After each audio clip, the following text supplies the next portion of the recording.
Asnjëherë mos thuaj atë që nuk e bën.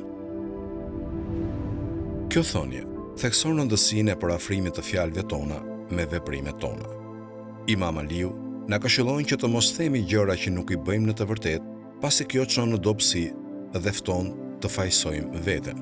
Në vazhdim, Imam Aliu shpjegon pasojat e një sjellje të tillë, duke thënë vazhdimisht të gjëra që nuk i bëjmë, ne ngecemi në një cikël dështimi. Pa aftësia jonë për të përmbushur fjalët tona, dobëson karakterin ton dhe pakëson besueshmërinë tonë. Për më tepër, Imam Aliu na paralajmëron se kjo sjellje fton edhe fajsimin mbi veten tonë, kur vazhdimisht dështojmë t'i mbajmë fjalët tona, jo vetëm që humbasim besimin e të tjerëve, por fitojmë edhe kritikat dhe mosmiratimin e tyre. Veprimet tona janë një pasqyrim i karakterit tonë dhe mospërputhja midis fjalëve dhe veprave tona dëmton reputacionin tonë.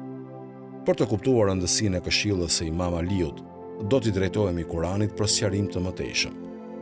Allahu vazhdimisht thekson rëndësinë e sinqeritetit dhe integritetit në fjalët dhe veprimet tona.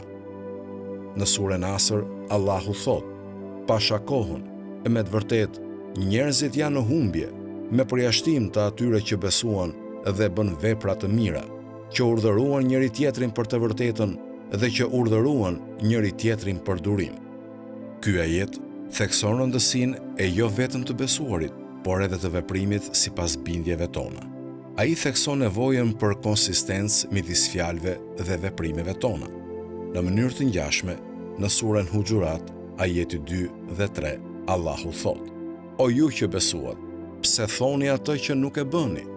Është e madhe urrëtitja e Allahu që të thuash atë që nuk e bën." Ky ajet përsërit mesazhin e thënies të Imam Aliut, duke paralajmëruar kundër hipokrizisë së thënies së gjërave që ne në fakt nuk i bëjmë. Duke menduar mbi këtë thënie dhe ajetet kuranore, kuptojmë se fjalët tona kanë peshë dhe kanë pasoja.